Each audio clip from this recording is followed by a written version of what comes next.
Trump के right hand vice president Mike Pence ने उनका साथ छोड़ दिया है। ये इस वक्त की बड़ी खबर अमेरिका से। वो ये कह रहे हैं कि आज का दिन अमेरिकी इतिहास का काला दिन साबित हुआ है। माइक पेंस जो कि 4 साल तक सबसे बड़े सहयोगी के तौर पर अपनी सेवाएं देते रहे डोनाल्ड ट्रंप को, उनका ये बयान अपने आप में बहुत कुछ कह रहा है। Today was a dark day in the history of the United States Capitol. But thanks to the swift efforts of U.S. Capitol Police, federal, state, and local law enforcement, the violence was quelled. और हमारे साथ तमाम खास मेहमान मौजूद हैं। रविंदर सचदेव साहब, Donald Trump का वो बयान हमने अपने दर्शकों को सुनाया जिसके बाद स्थितियां जो हैं वो बेकाबू होती हुई नजर आई। अब अगर एक देश का चुना हुआ राष्ट्रपति पूरा इलेक्शन हो जाने के बाद, नतीजे सामने आ जाने के बाद ये कहेगा कि मेरे साथ धोखा हुआ है, हमारी जीत जो है वो चोरी कर ली गई है, तो वो ये समझ रहा है ना कि इसका अंजाम क्या हो सकता है, समर्थकों पर इसका असर क्या हो सकता है। बिल्कुल समझ रहा है, बट मैं कहूंगा कि वो केवल राष्ट्रपति ही नहीं ये बात कह रहा, आधी अमेरिका ये बात सोच रही है। मैं बार बार ये याद दिला रहा हूं आपको, आपके दर्शकों को, कि आधी से ऑलमोस्ट आधी अमेरिका या लार्ज नंबर ये सोच रहा है कि इलेक्शन चोरी करा गया है हमारे साथ, और इसको इस माहौल को पहुंचाने में डेफिनेटली ट्रंप ने स्टोक करा है। पर ये दोनों पासे एक दूसरे को मदद कर रहे हैं। ट्रंप नहीं, लेकिन रविंदर साहब आप ये बहुत बड़ी बात कह रहे हैं और आप इसका बार बार जिक्र कर रहे हैं। इतना अविश्वास बढ़ गया है, यानी ये मान लिया जाए कि दुनिया के सबसे पुराने लोकतंत्र में लोगों का अविश्वास इस कदर हावी हो गया है कि वो डेमोक्रेटिक सिस्टम पर बिलीव करने के लिए तैयार नहीं है, इलेक्शन प्रोसेस पर बिलीव करने के लिए तैयार नहीं है।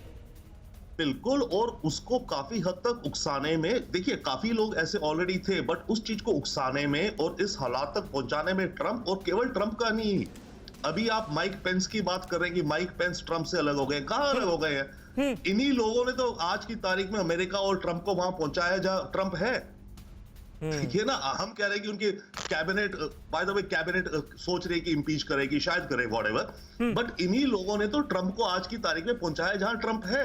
इन्हीं लोगों ने तो अमेरिका को वहां पहुंचाया जहां अमेरिका है। वाह। सेकेंडली, क्विकली एक बात मैं कहूंगा, आप जो बार बार सिक्योरिटी की बात पूछ रहे हैं, वॉशिंगटन डीसी में जो कैपिटल हिल एरिया है ना, जहां इनकी संसद है, वहां की एक स्पेशल पुलिस होती है, राइट? वो कैपिटल पुलिस जो माइक पेंस ने भी कहा, बिल्कुल। और वो पुलिस टिपिकली उसके पास आर्म्स नहीं होते हैं, क्योंकि बाकी सिटी की पुलिस माना जाता है कि वेल आर्म्ड है, सारा कुछ है, एंड ऑफ कोर्स FBI वगैरह सारा है। बट उस एग्जैक्टली वो जो बिल्डिंग्स हैं जहां सब कुछ हुआ, वहां पर जो पुलिस होती है उसके पास खास आर्म्स नहीं होते हैं, वो वर्चुअली अनआर्म्ड होते हैं, क्योंकि माना गया कि सारा सिक्योर है अदरवाइज। वन, दूसरी बात, सिक्योरिटी एंगल से जो अभी हो रहा है, अमेरिका में लोगों को आर्म्स कैरी करने की बहुत परमिशंस भी है, फ्रीडम भी है, ओपननेस भी है, तो इसके चलते काफी लोग खुलेआम आर्म्स लेकर के भी चल सकते हैं, उनको आप रोक नहीं सकते हैं, क्योंकि it is allowed.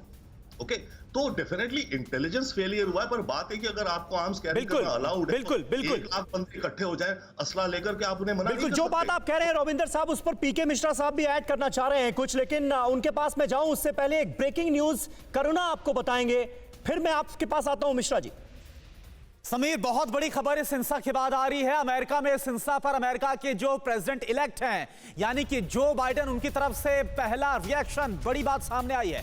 Joe Biden ने ट्रंप को निशाने पर लिया है और कहा कि प्रेसिडेंट का एक एक शब्द इंपॉर्टेंट होता है। ट्रंप को चाहिए कि वो अपने समर्थक, अपने सपोर्टर्स को वापस बुलाएं। जो हो रहा है वो अमेरिका की पहचान बिल्कुल भी नहीं है। जो बाइडेन की तरफ से ये बयान सामने आया, पहला बयान है ये। The scenes of chaos at the Capitol do not reflect a true America, do not represent who we are.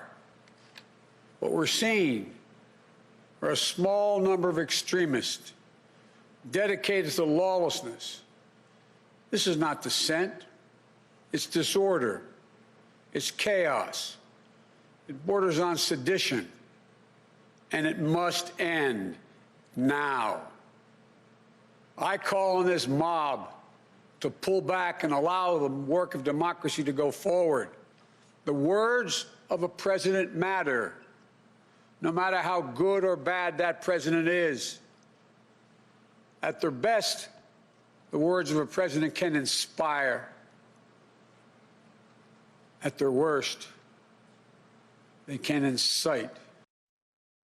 परवाह देश की, सोमवार से शुक्रवार रात 10 बजे TV9 भारतवर्ष पर।